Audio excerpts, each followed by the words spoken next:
Olá, bem-vindos à série Genética e Doenças Raras, do programa Rare Disease Academy, uma realização da Educare e curadoria científica da Casa dos Raros. A Casa dos Raros é um centro dedicado à pesquisa e assistência a pacientes com doenças raras, desempenhando um papel crucial no acolhimento e cuidado dessas pessoas, bem como na disseminação de conhecimento sobre condições pouco conhecidas. Essa missão encontra sinergia com a série Genética e Doenças Raras, realizada pela Educare, que busca ampliar a compreensão e conscientização sobre esses temas, por meio de conteúdos educativos e informativos. Juntos, essas iniciativas reforçam a importância da ciência, da educação e do suporte humanizado para melhorar a qualidade de vida dos pacientes e fomentar avanços no campo das doenças raras. Eu sou César Menezes, Head de Acesso ao Mercado e Novos Negócios da Educare, e para esse episódio dedicado IPSEM, CBP, colangite biliar primária, convidamos a doutora Maria Lúcia Cardoso Gomes Ferraz, professora associada de Gastroenterologia da Escola Paulista de Medicina, Unifesp, professora orientadora do curso de pós-graduação em Gastroenterologia da Unifesp e presidente do Instituto Brasileiro do Fígado, IBRAFIC. Seja bem-vinda, doutora Maria Lúcia. Olá a todos, eu gostaria de dizer que é um prazer muito grande estar aqui hoje, agradeço muito o honroso convite de estar conversando com vocês sobre a colangite biliar primária, uma doença considerada rara e que está dentro desta política de divulgação de doenças pouco comuns na população, mas que é muito importante que as pessoas conheçam e possam fazer diagnósticos cada vez mais precoces. Muito obrigada pelo convite. Dando início ao episódio de hoje, o que é a colangite biliar primária e como ela afeta o fígado? Colangite biliar primária é uma doença do fígado que acomete os canalículos biliares, que são aqueles canais que transportam a nossa bile, que é fabricada no fígado e tem que chegar até o nosso intestino para desenvolver as suas funções na nossa digestão. Então, a colangite biliar primária afeta esses canalículos biliares e vai causando uma inflamação nesses canalículos, o que leva a um mau funcionamento do escoamento da bile e a uma doença no próprio fígado que vai progredindo ao longo do tempo. É uma doença cuja origem nós não conhecemos exatamente, é considerada uma doença imunológica, onde existe uma base genética de indivíduos suscetíveis e que podem, através de gatilhos ambientais, desenvolver essa doença ao longo do tempo. A CBP acomete somente adultos ou também atinge crianças? Não, César, a colangite biliar primária não afeta a criança. É uma doença dos adultos e, particularmente, das mulheres. Essa doença tem uma ocorrência de 9 mulheres para cada homem. É uma doença, em geral, de faixas etárias mais avançadas. Ela começa a ocorrer, geralmente, após os 40 anos de idade. É uma doença de características pós-menopausa. Então, não é uma doença que afeta crianças e, de forma mais rara, pode acometer mulheres jovens, mas é uma doença mais de mulheres de faixa etária mais avançada. Existe uma causa conhecida ou fatores que podem aumentar o risco de desenvolver CBP? Ela é uma doença genética? Não é propriamente uma doença considerada genética. Existe uma base genética, mas não existe uma característica mutacional que vai definir quem vai ter colangite biliar primária ou não. Mas existe um certo background genético e pode haver, então, fatores ambientais que contribuem para a ocorrência da doença. Até hoje não se conseguiu definir claramente quais seriam esses fatores, mas existe a suspeita de que infecções urinárias de repetição, uso de antibióticos, poderiam eventualmente estar relacionados ao aparecimento da colangite biliar primária. Mas é uma doença ainda considerada, primeiro, rara, né? Ela é muito pouco frequente, e de base imunológica, com algum componente genético e com alguns fatores desencadeantes. Muita coisa ainda não se conhece sobre a patogênese da colangite biliar primária. Doutora Maria Lúcia, qual a prevalência dos casos de CBP no Brasil e no mundo? E ela pode ser considerada uma doença rara? A CBP é, sim, considerada uma doença rara. A prevalência de doenças no Brasil, de um modo geral, a gente tem, muitas vezes, pouca informação. E, ainda mais, em relação a uma doença como a colangite biliar primária, que é considerada, sim, uma doença rara. É uma doença que ocorre menos de 50 casos por 100 mil habitantes. Em estatísticas americanas, esses números variam entre 4 e 10 casos por 100 mil habitantes. No Brasil, a gente não tem essa clareza de dados de prevalência, mas o que a gente pode dizer é que o número de casos tem aumentado progressivamente nos últimos anos. Nós estamos vendo cada vez mais casos de colangite biliar primária, seja por um diagnóstico mais precoce que tem sido feito, ou mesmo porque está aumentando, de fato, a sua incidência. As estatísticas internacionais mostram isso. Está havendo um aumento do número de casos, ainda considerado uma doença rara, mas um aumento significativo de casos nos últimos anos. Existem fatores de prevenção para a colangite biliar primária que nós podemos considerar? Pois é, exatamente prevenção não temos. O que nós temos que investir, e essa iniciativa é muito importante por causa disso, é no diagnóstico precoce desta condição. Porque quanto mais cedo nós pudermos fazer um diagnóstico de uma colangite biliar primária, melhor será o prognóstico dessas pacientes, melhor será a evolução. Então, não há exatamente uma forma de prevenir, mas há uma forma de fazer diagnóstico precoce da doença, o que é muito importante. Quais os sintomas clínicos que podem levar à hipótese diagnóstica de CBP diante desse cenário?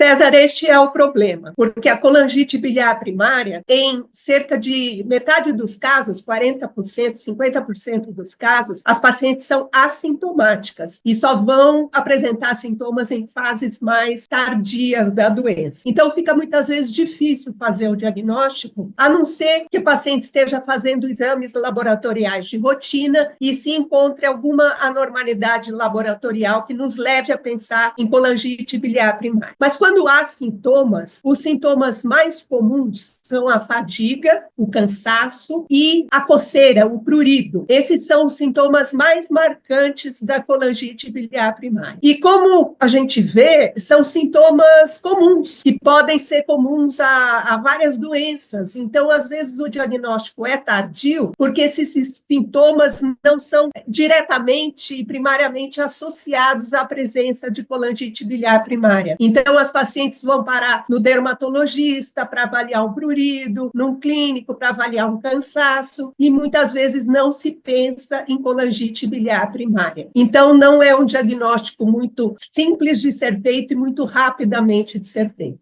E como costuma-se fechar o diagnóstico de CBP e através de qual especialidade médica? Nós fechamos um diagnóstico de CBP quando nós temos, nos exames de sangue de rotina, a presença do que nós chamamos de colestase. Então, essas pacientes vão apresentar exames simples, como a fosfatase alcalina e a gama-GT, bastante alterados, bastante elevados, mostrando a presença daquela dificuldade de excreção da bile que nós falamos no início. Isso é um dos pilares para diagnóstico. Mas para fechar diagnóstico, a gente precisa de outros exames mais especializados. Um deles, então, é a presença de autoanticorpos. O anticorpo antimitocôndria é o que marca a presença da doença e está presente em mais de 95% das pacientes acometidas. E para fechar diagnóstico também, algumas vezes as pacientes são submetidas à biópsia hepática, a análise do próprio tecido hepático, que vai mostrar, então, alterações características da colangite biliar primária. E todos esses exames e toda esta investigação, ela, em geral, é feita pelo gastroenterologista ou, mais particularmente, pelo hepatologista, que é o especialista em doenças do fígado e que vai poder, então, conduzir esse diagnóstico com mais precisão. E como identificamos, então, os estágios e gravidade da doença, doutora Maria Lúcia?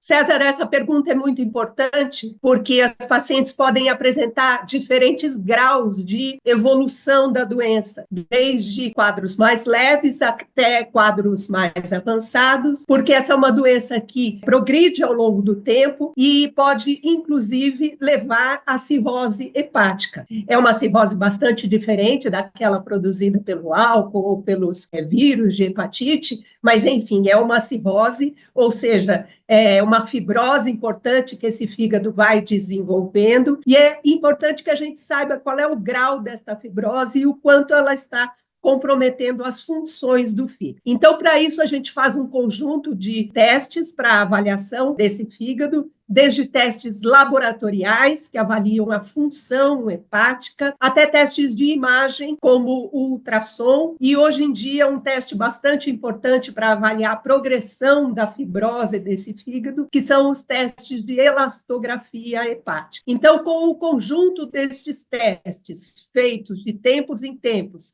nas pacientes que têm colangite biliar primária, nós conseguimos estabelecer qual é o grau de comprometimento e o prognóstico que estas pacientes têm. A CBP, então, ela pode ser curada, doutora Maria Lúcia, ou ela é considerada uma doença crônica? A CBP, infelizmente, não é uma doença curável. Ela é uma doença crônica que pode ser controlada ao longo do tempo. Então, existem para isso medicações que nós vamos oferecer para essas pacientes e que vai fazer com que elas tenham uma sobrevida muito longa e livre de complicações.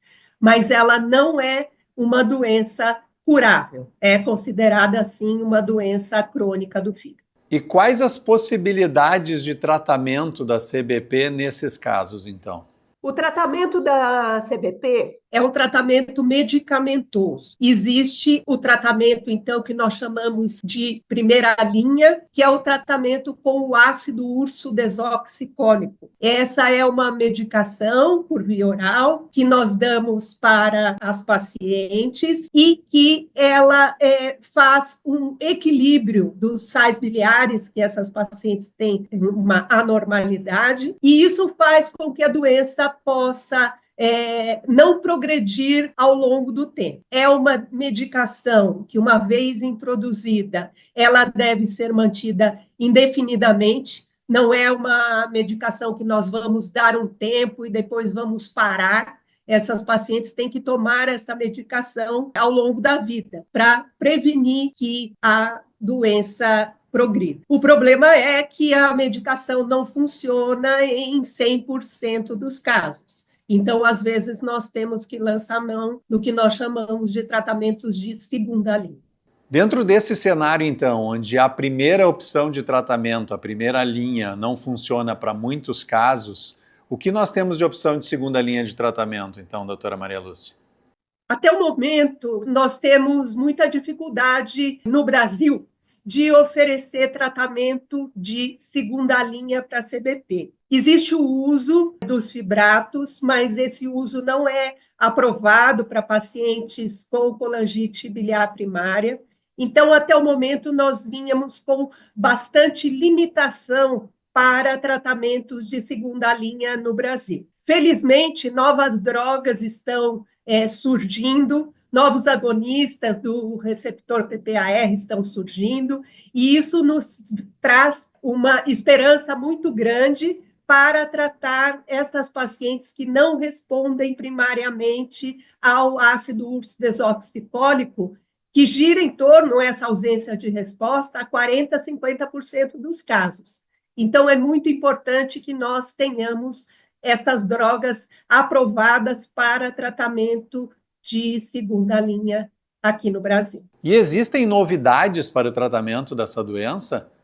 Temos estudos promissores, algo novo evoluindo nesse sentido?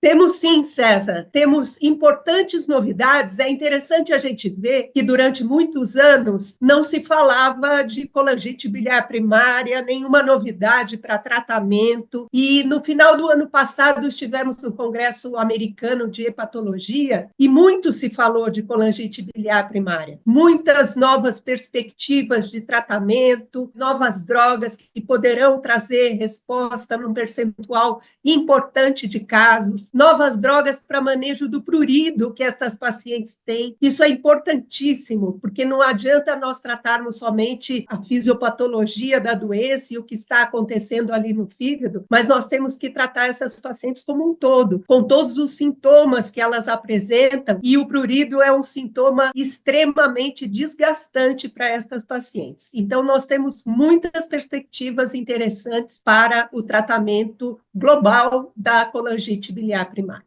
E caso haja progressão da doença, quais as alternativas terapêuticas disponíveis? Se a despeito dos tratamentos todos que nós oferecermos para as pacientes, tratamentos de primeira linha associados a tratamentos de segunda linha, e a despeito disso a doença continuar progredindo, existe sempre a perspectiva do transplante hepático, que é uma possível, então, solução para as pacientes que apresentam quadros muito avançados de doença. Com certeza. E em quais situações o transplante de fígado é considerado a melhor opção para os pacientes com colangite biliar primária? E qual o resultado esperado?